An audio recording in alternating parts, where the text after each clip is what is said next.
अंगना में तुलसी लगाओ रे, करो तुलसी के पूजा। अंगना में तुलसी लगाओ रे, करो तुलसी के पूजा। तुलसी के पूजा जी तुलसी के पूजा, तुलसी के पूजा जी तुलसी के पूजा। अंगना में तुलसी लगाओ रे, करो तुलसी के पूजा। अंगना में तुलसी लगाओ रे, करो तुलसी के पूजा। क्या फल होता मैया जलवा चढ़ाने से, क्या फल होता मैया जलवा चढ़ाने से। गंगा स्नान हो जाए रे, करो तुलसी के पूजा। गंगा स्नान हो जाए रे, करो तुलसी के पूजा।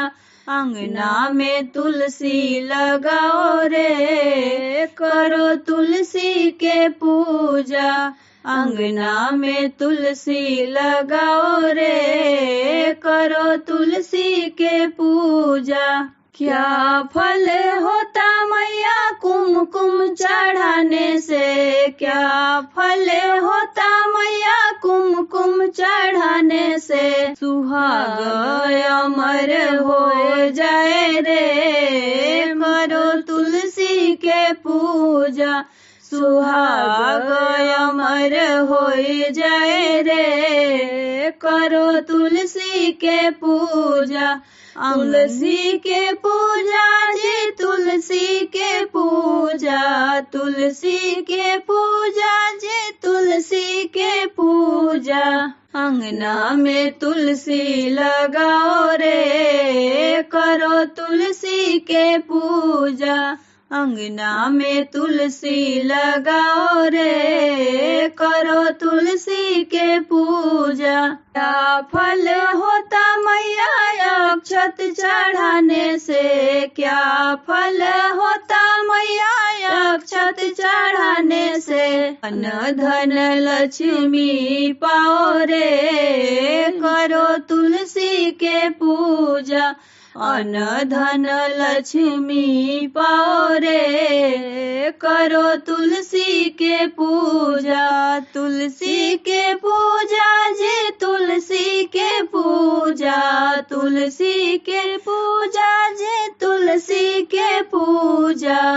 अंगना में तुलसी लगाओ रे, करो तुलसी के पूजा। अंगना में तुलसी लगाओ रे, करो तुलसी के पूजा। क्या फल होता मैया पुष्प चढ़ाने से, क्या फल होता मैया पुष्प चढ़ाने से। गोदी में ललना खेलाओ रे, करो तुलसी के पूजा। गोदी में ललना खेलाओ रे, करो तुलसी के पूजा।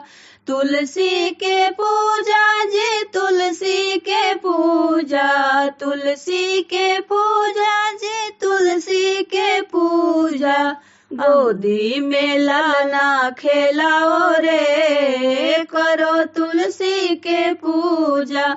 गोदी में ललना खेलाओ रे, करो तुलसी के पूजा।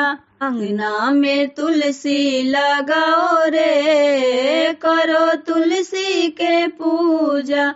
अंगना में तुलसी लगाओ रे, करो तुलसी के पूजा। क्या फल होता मैया भोग लगाने से, क्या फल होता मैया भोग लगाने से। 56 भोग तुम पाओ रे, करो तुलसी के पूजा।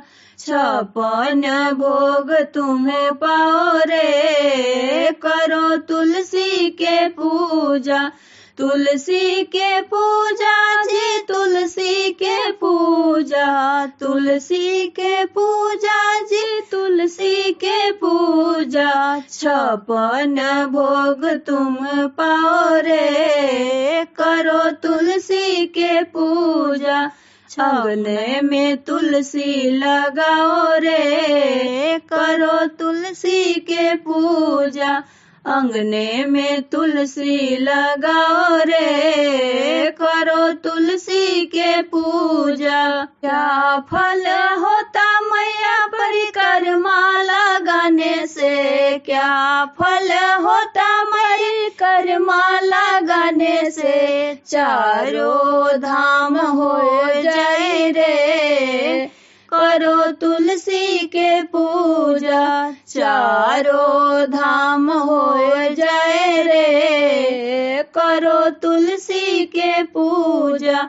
तुलसी के पूजा मैया तुलसी के पूजा, तुलसी के पूजा मैया तुलसी के पूजा, चारों धाम हो जाए रे, करो तुलसी के पूजा। अंगने में तुलसी लगाओ रे, करो तुलसी के पूजा। अंगने में तुलसी लगाओ रे, करो तुलसी के पूजा। क्या फल होता मैया दीपक जलाने से, क्या फल होता मैया दीपक जलाने से, बैकुंठ वास हो जाए रे, करो तुलसी के पूजा। बैकुंठ वास हो जाए रे, करो तुलसी के पूजा। तुलसी के पूजा मैया तुलसी के पूजा, तुलसी के पूजा मैया तुलसी के पूजा। अंगना में तुलसी लगाओ रे, करो तुलसी के पूजा। अंगना में तुलसी लगाओ रे, करो तुलसी के पूजा।